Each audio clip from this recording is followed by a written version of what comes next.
আমার হাতে রান্না অনেকটাই ভালো হয়, অর্থাৎ করলা ভাজি কথা বলছি। নিজে প্রশংসা করা হয় না, তারপরেও প্রশংসা করতেছি, মাঝে মাঝে করতে হয়। আমি যখন করলা রান্না করি বাসার সবাই হাত চেটে পুটে ভাত খায়। প্রিয় ভিউয়ার্স, আসসালামু আলাইকুম। করলা আমার প্রিয় একটা খাবার। আমি আসলে মাঝে মাঝে করলা বাজার থেকে নিয়ে আসি।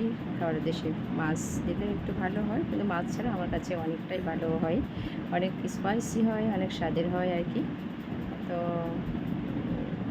আমার যারা আত্মীয়স্বজন আছে, কখনো বাসায় আসলে রান্না করে খাওয়াবো, দেখবেন অনেকটা মজার হয়। ভালোভাবে হাতে মেখে দিলে করলা ভাজি ভালো হয়। আমি আসলে এই রান্নাটা করার সময় আমার এই যে হাতে মাখা করলাটা বারবার মাখতেছি। কেন মাখতেছি? এই করলাটা যত মাখবেন তত করলাটা বেশি ভালো হবে, এই মনে করে মাখতেছি আমি। তারপর করলার মধ্যে যেটুকু পানি ছিল ওইটুকু দিয়েছি আমি, আলাদা কোনো পানি দেইনি। হালকা পানি দিয়ে ভালো হয়। আর এই যে আমি করলাটা উঠাই দিলাম। ইন্ডাকশন হলে যেমন যেমন পাওয়ার দেবেন, অর্থাৎ আপনি 2000 দিতে পারেন, কারো আবার 2200 থাকে। আমি 2000 সর্বশেষ পাওয়ারটা দিলাম। আর যে রাঁধে সে চুলও বাঁধতে পারে, আর আমি রাঁধতে পারি যেমন চুলও বাঁধতে পারি।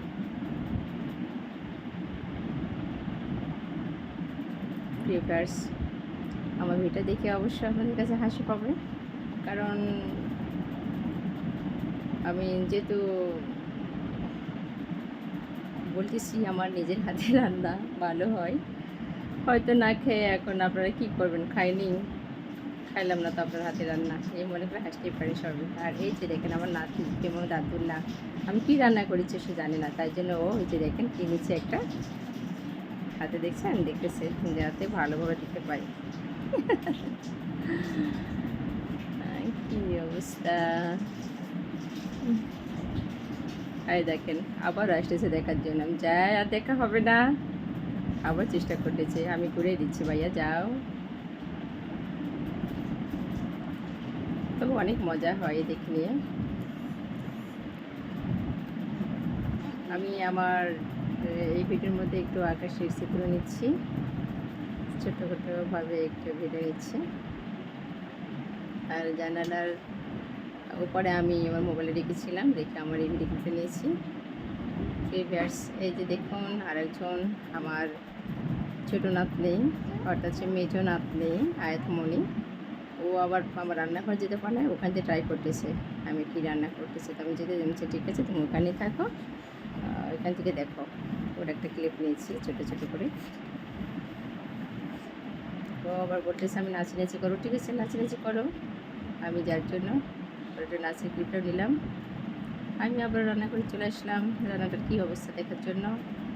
এই যে রান্নার মধ্যে আবার যে বুদবুদ আকার হয়ে গেছে, অর্থাৎ বলক উঠে গেছে, আমরা যে গ্রামের ভাষায় বলি।